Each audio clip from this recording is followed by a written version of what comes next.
Então, vamos ver uns exemplos aqui de como na prática isso funciona, essa questão da dependência e independência das variáveis. Por exemplo, quando nós temos o deslocamento de um móvel, o que acontece? Conforme o tempo vai passando, o móvel vai aumentando o seu deslocamento. Fiz aqui uma tabelinha: tempo em segundos, deslocamento em metros. Quando o tempo está em zero, o móvel ainda não deslocou nada, né? Não passou nenhum tempo de começar a contar esse movimento.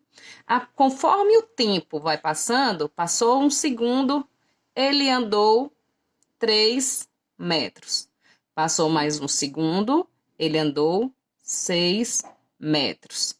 Passou mais um segundo, ele andou mais 3 metros. Então, aqui está aumentando de 3 em 3 e aqui está aumentando de 1 em 1. O que a gente observa? Que o deslocamento é a minha variável dependente da variável tempo. Por que variável? Porque varia. O tempo vai variando, o tempo vai passando e conforme o tempo vai passando, eu vou tendo um deslocamento associado a esse período de tempo, ok? Aqui a gente está vendo no caso de velocidade constante, né? Sem aceleração, porque senão nós teríamos variações aí, não seria de 3 em 3 o deslocamento. Então, nós vimos que a cada 1 segundo, para cada 1 segundo, o móvel anda 3 metros. Se eu fosse estabelecer uma lei, uma expressão algébrica, para poder explicar, para poder ilustrar esse movimento, como é que eu faria? Que o deslocamento, vamos chamar que é o que a gente chama de ΔS, né? Vai ser igual que a 3 vezes T. Por quê?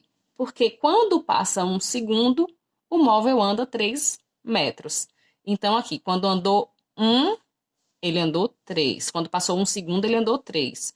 Quando passou 2, ele andou 6. Quando passou 3, ele andou 9. 1 vezes 3, 2 vezes 3, 3 vezes 3. Então, aqui a gente achou uma relação de dependência entre elas. Qual é essa relação? Que o ΔS vai ser igual a 3 vezes o tempo percorrido.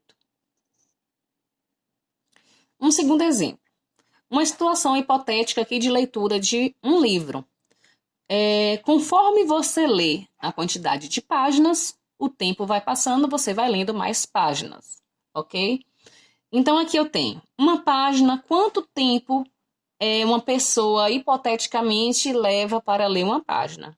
Vamos colocar nessa nossa relação aqui 15 minutos, ok? Isso já é estabelecido, tá, gente? Eu não estou aqui inventando, eu estou inventando valores para a gente ter uma relação para poder expressar a nossa lei de dependência. 30, 45, 60. O que essa relação aqui está me dizendo? Que eu demoro 15 minutos para ler uma página. Para ler 2 páginas, 30. Para ler 3 páginas, 45. Para ler 4 páginas, 60. Está aumentando o quê? De 15 em 15. Lembrando que isso é uma situação hipotética já determinada num exemplo. O que eu quero saber? Em quanto tempo serão lidas 20 páginas? 20 páginas em quanto tempo? Aqui a gente pode duas coisas: fazer uma regra de 3, ou então fazer a nossa relação de dependência para poder substituir nessa lei e encontrar o valor do tempo.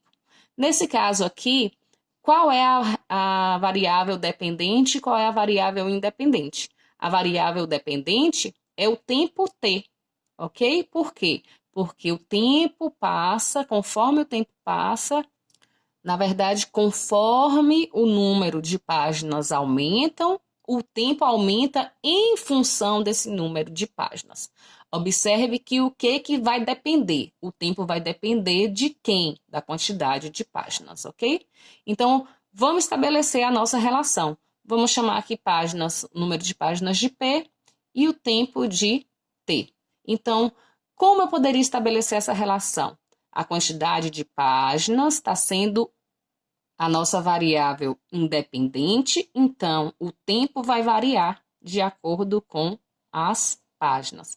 Ou seja, para cada página, se eu multiplicar por 15, eu vou encontrar o tempo gasto para cada leitura dessa página, ok?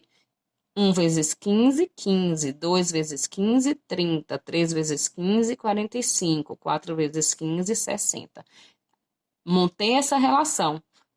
Para eu encontrar o tempo, eu vou multiplicar 15 vezes o número de páginas. A questão está perguntando qual tempo que eu demoro para ler 20 páginas. Olha, substituindo aqui, basta eu multiplicar por 15. Por quê? Porque para cada página eu demoro 15 minutos. Então, vai ficar 15 vezes 2, 30, 300 minutos.